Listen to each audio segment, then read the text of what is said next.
Picture this: the 2022 Colorado State Fair, the smell of funnel cake, prize-winning pumpkins, and an existential crisis for the future of human art.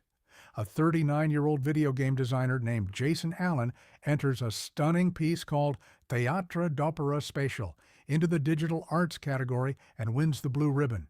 The artwork is a mesmerizing, sun-drenched scene that looks like a masterpiece from a sci-fi opera, but there's a catch. Allen didn't paint it. He spent 80 hours tweaking text prompts in an artificial intelligence program called Midjourney. When he posted his victory online, the internet exploded. Critics declared the absolute death of human artistry. The judges didn't care, stating they awarded the prize based on how the art invoked spirit and told a story. But the U.S. Copyright Office saw it differently. They rejected his copyright application 3 times, arguing the image lacked human authorship, triggering a massive federal lawsuit. So, why does a machine winning a ribbon make us so angry? Are we witnessing the obsolescence of human creativity, or just the messy, chaotic birth of a new artistic era? To understand this outrage, we have to look at our own psychology. It turns out our brains are literally wired to prefer humans. Psychologists call this the human-made bias. When people are explicitly told an artwork is made by AI, they consistently rate it lower in beauty, profundity, and worth. Brain scans even show that when we look at human-made art, areas like the entorhinal cortex and temporal pole light up more actively. Our brains are desperately searching for another human mind to connect with. But here is the fascinating twist. In blind tests, where the labels are removed, people struggle to tell the difference. Sometimes they even rate the aesthetics of the AI art higher. It turns out we often hate the idea of AI art much more than the actual art itself. Before we panic about the end of human talent, we need to rewind to Paris in the year 1840. The famous French painter Paul Delaroche looks at a brand new, terrifying invention called the daguerreotype, the very first photograph. His reaction: "From today, painting is dead." Sound familiar?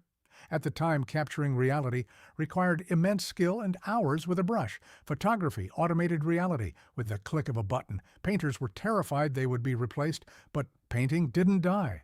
Freed from the utilitarian burden of just documenting realistic portraits, artists were forced to ask new questions, leading directly to the birth of Impressionism, Cubism, and modern art.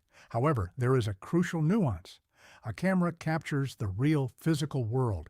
Generative AI, on the other hand, is an imitation engine. It is trained on massive datasets of human creation, replicating styles that already exist. So, can an imitation engine actually be creative? British cognitive scientist Margaret Bowden says, creativity isn't magic. It's the ability to generate ideas that are new, surprising, and valuable. She divides creativity into 3 roads. First is combinational creativity, smashing familiar ideas together, like comparing an atom to the solar system. AI is great at this, but without human context, it fails hilariously. For example, an AI trained by Botanic Studios once wrote a Harry Potter chapter titled Harry Potter and the Portrait of What Looked Like a Large Pile of Ash, writing nonsensical sentences because it didn't understand the physical world. Second is exploratory creativity, exploring within strict rules like playing chess or jazz. AI thrives here. Sony's Continuator AI can literally jam with live jazz musicians in real time. But the deepest level is transformational creativity, completely breaking the rules to invent a new style, like Picasso inventing Cubism.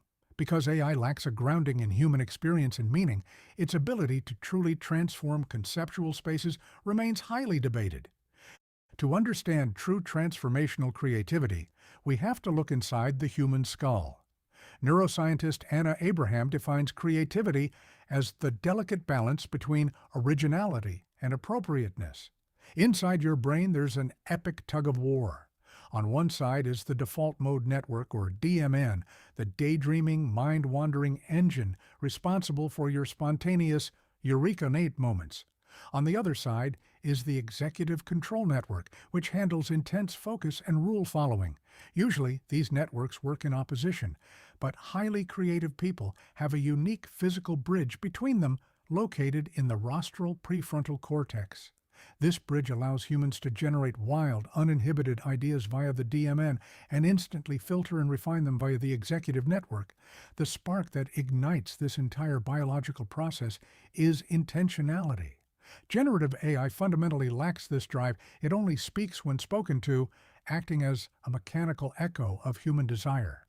If AI doesn't have a brain, how does it actually create an image from nothing? It's not magic, it's the deterministic physics of diffusion.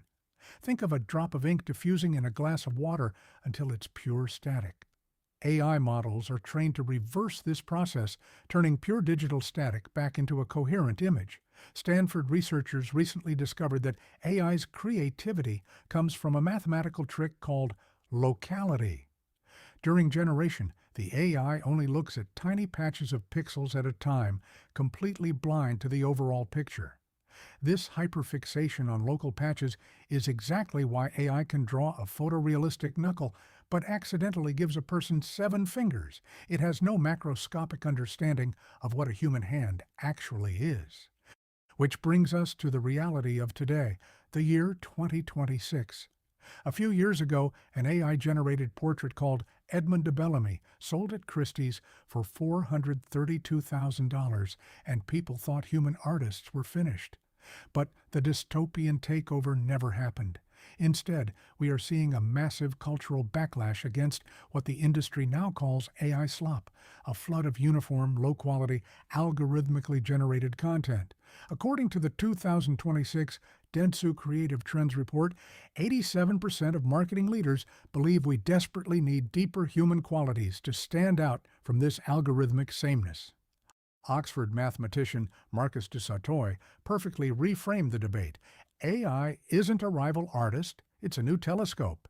Just as Galileo's telescope helped us see the stars, AI helps us see combinatorial patterns in our own data that are invisible to the naked human mind.